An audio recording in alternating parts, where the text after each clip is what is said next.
Andhra mutton pulao कैसा बनाना हम सीखते हैं। उसमें थोड़ा खसखस नारियल ये सब थोड़ा स्पाइसी भी बनाते हैं और मस्त टेस्टी रहता है। मटन पका के रखा है, उसका पानी के साथ आप इसके अंदर डाल दीजिए। ये पुलाव ऐसा फेमस है कि आप कोई भी ग्रेवी के साथ, कोई भी करी के साथ भी आप खा सकते हैं और मज़ा ले सकते हैं। Some people call it biryani, pulao, whatever you call it, but the taste has to be amazing.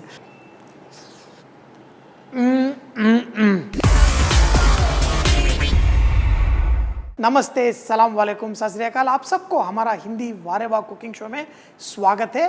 आज आपके लिए मैं हैदराबाद में जो बिरयानी बनाते हैं वही वहाँ पुलाव की तरह बहुत पॉपुलर है। उसमें थोड़ा खसखस नारियल ये सब थोड़ा स्पाइसी भी बनाते हैं और मस्त टेस्टी रहता है।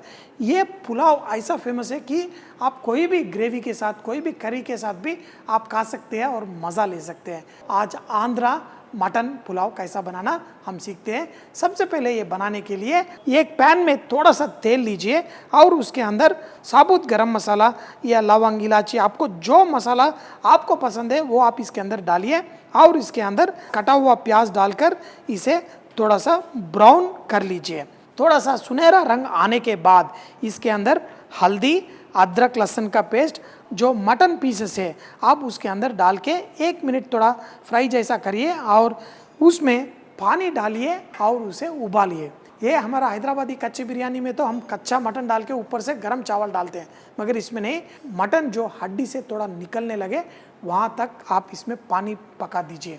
मैं तो घर में क्या करता हूँ, एक प्रेशर कुकर में ही ये सब बना के फिर ये पुलाव बनाता हूँ।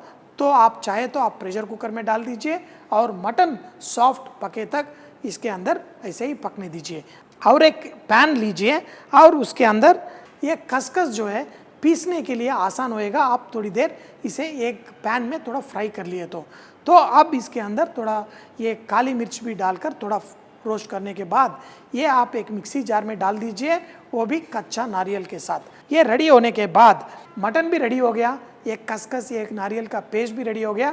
तो चलो मटन पुलाव बनाते हैं। इसके लिए एक पैन के अंदर तेल डालिए और शाही जीरा या जीरा डालिए। इसके अंदर करी पत्ता और ये जो हमने पीस के रखा ये खसखस और नारियल का पेस्ट इसके अंदर डालकर आप थोड़ा लाल मिर्ची पाउडर, काजू डाल के इसे थोड़ी देर पकाइए। थोड़ा आलू कटा हुआ पीसेस भी इसके अंदर डाल के थोड़ा सा आप भून लीजिए। थोड़ा मसाले में थोड़ी देर पकने के बाद इसके अंदर जो हमने मटन पका के रखा है उसका पानी के साथ आप इसके अंदर डाल दीजिए। इसके अंदर आप हरी मिर्ची, थोड़ा धनिया डालिए और अब इसके अंदर आप देखना कि अगर 2 कप चावल है आपके पास 4 कप पानी होना चाहिए पूरा इसके अंदर मिलाकर। अगर कम है आप थोड़ा और पानी डालिए। नमक या तीखापन आप उसकी तरह एडजस्ट कर लीजिए।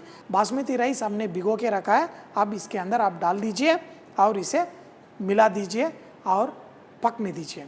एक बार मिलाने के बाद बार बार नहीं मिलाना क्योंकि चावल खराब हो जाएगा। अब इसे थोड़ी देर पकने के बाद तवे के ऊपर ये लगा दीजिए क्योंकि नीचे जलने का संभावना रहता है। तो आप इसे धीमी आंच में 10 मिनट तक ऐसे ही पकाइए। 10 मिनट के बाद परफेक्टली पक जाएगा। अंडे के साथ आज मैंने मसाला बनाया है तो इसके साथ खाता हूँ। Some people call it biryani, pulao, whatever you call it, but the taste has to be amazing with every bite. With egg, masala, this one will be absolutely even more better. I am totally lost because great food is here. You enjoy, I enjoy now. You cook, you enjoy whenever you can. So have fun, great food. Friends, देख लिया ना कितना आसान से हमने Andhra style mutton pulao बनाया। आप भी बनाइए, उसको थोड़ा तीखा बनाइए और भी मज़ा आएगा। और ये वीडियो आपके फ्रेंड्स के साथ, आपके रिश्तेदारों के साथ शेयर करिए क्योंकि आपके लिए मैं हिंदी में हर दिन नया रेसिपी के साथ मैं आ रहा हूँ। तो आप रोज़ अच्छा नया खाना पकाइए और हमेशा कहिए वाह रे वाह। तो और एक नया रेसिपी के साथ मिलेंगे, तब तक सी यू, बाय बाय, खुदाफिज।